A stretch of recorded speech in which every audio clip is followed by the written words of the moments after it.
কিছুদিন ধরে আমাদের উপর দিয়ে আসলে অনেক বড় বড় বিপদ যাচ্ছে। তো আমরা সব সময় বিপদের সময় মাথায় রাখি যে ভগবান ছাড়া কেউ আমাদের রক্ষা করতে পারবে না, তাই সব সময় উপরওয়ালাকেই স্মরণ করি। হ্যালো বন্ধুরা, সবাই কেমন আছেন? আমরা মোটামুটি ভালো আছি, বেশি ভালো নেই, কারণ আমাদের পরিবারের উপর দিয়ে আসলে অনেক বড় বড় বিপদ যাচ্ছে। শোনো, আমার বাবা এবং আমি একটু অসুস্থ, যার জন্য আজকে চলে আসলাম ঢাকাতে ডাক্তার দেখানোর জন্য। মাও আমাদের সাথে এসেছে। ডাক্তার দেখানোর পরে আমরা মন্দির দর্শন করতে আসলাম, ঠাকুর দর্শন করতে আসলাম। তো আমরা যখনই ঢাকাতে আসি তখনই এই মন্দিরগুলো আমাদের ঘোরা হয়, আসা হয়। আসলে ভগবানের স্থানে আসলে মনের যে একটা শান্তি, সেই শান্তি আমি কোথাও যেয়ে খুঁজে পাই না। ভগবানের কাছে এসে যতটা শান্তি খুঁজে পাই। তো মাও কিন্তু আমাদের সাথে এসেছে।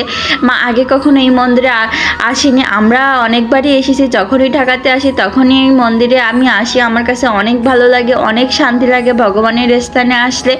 তো এখানে এসে আমরা একটু ঘোরাঘুরি করলাম। আর এখানে খাওয়া দাওয়া বন্ধ হয়ে গিয়েছে, কারণ আমাদের আসতে অনেক বেশি দেরি হয়ে গেছিলো, যেহেতু রাস্তায় অনেক জ্যাম ছিল। তারপরে আবার ডাক্তার দেখিয়েছি, সেখান থেকে আসতে আসতে আসলে অনেক বেশি দেরি হয়ে গেছে।